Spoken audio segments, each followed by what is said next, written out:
Welcome to lesson number 5 of this free Ultimate Credit Spreads Trading System course. This is going to walk you through this guide and handbook which shows you step by step the strategies that have taken me years to develop and work on, but again, they can help you profit step by step. So without wasting your time, let's dive in to this strategy called the Winning Whale strategy. First off, if you don't have this guide that we're going through, it's completely free. You just click down in the description below, put in your email, and you'll get instant access to this. So again, that's all for you there.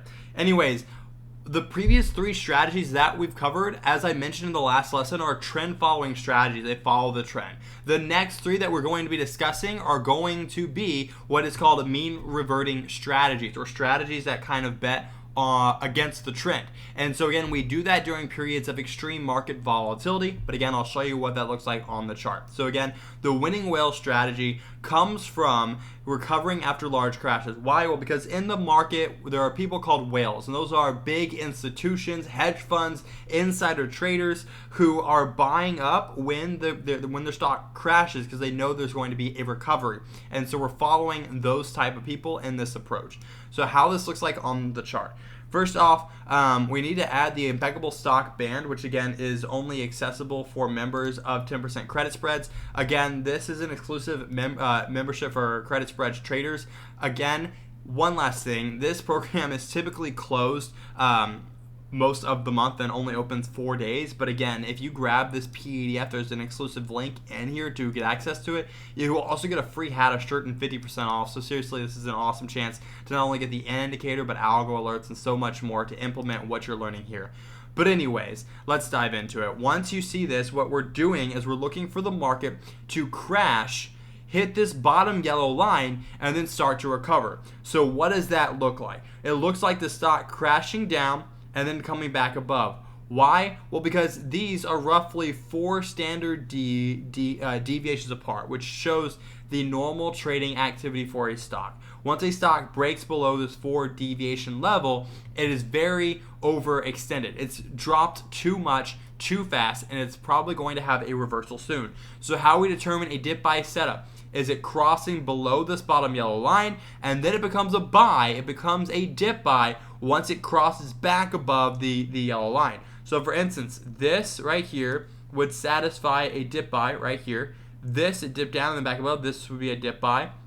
This would be a dip buy, this would be a dip buy, this would be a dip buy. You can see here dip buy examples. And now, what you may be noticing is that, well, Austin, it doesn't fully rise and go up a lot. Well, guess what? We're trading credit spreads. We don't necessarily need it to go up to make money. We just need to stay at its level. Once it's been down below this yellow line and started to recover, it's been way too overextended. So it's very unlikely that it's going to continue downward. So let's look at the specific steps for this strategy.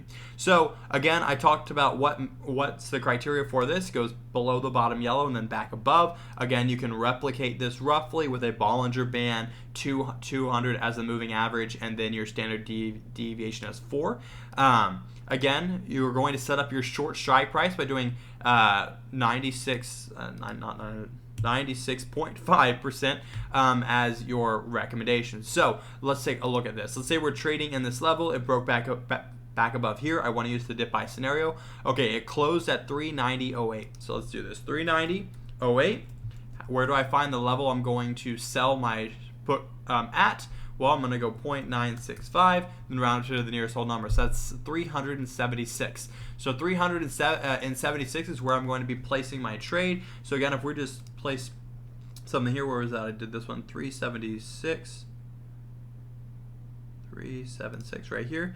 So as long as the stock stays above this level, by, let's see, what is our expiration date for this trade? 14 days. So 2 weeks and rounding up to the next Friday. So on average, that's going to be about 16 days. So as long as it stays above this for 16 days, you're going to make money with this trade. And so again, that's how this trade is structured, with the expiration, with buying it or knowing the level you're going to sell, and then buying the one below it for protection. You're going to insert all these details into your broker. You're going to ensure you can collect the minimum credit, which again is listed on the 10% credit spread site for you. But again, I'll show you how to calculate that math here in another lesson. But again, what does this look like? This looks like an 84% win rate with an 8% annualized return. Guys, this is a really, really good return. It's the average market return, but we also have to factor in, you got the average market return only trading very few times. If we look at this, On SPY, okay, well, it went below the yellow. 1, 2, 3, 4, 5, 6, maybe 7 out of the last, what was this, 8 years. So 7 times, and this trade generated an 8% return over the 8 years averaged. So that means during these years, it generates huge returns with an 84% win rate. So guys, this is a great strategy. And not only that, if you're not even an options trader, first off, congrats for staying this long in the video, but you can use this strategy to take advantage of it with stocks. When it breaks down below, you know it's hit the bottom. You can start buying up amazing quality dividend stocks, the market, whatever it is, and now you can ride that stock back up and get in at a really good price. So again, either way, this is a great strategy and great approach for profiting from dips and profiting during crashes. Anyways, guys, this is a continuation, lesson number 5. Again, if you want to learn more, because there's so many more lessons to come in this free course, make sure you smash that subscribe button, turn on the bell, because I'm releasing a new lesson for this video tomorrow, and trust me, you don't want to miss out. All right, guys, see you in the next lesson.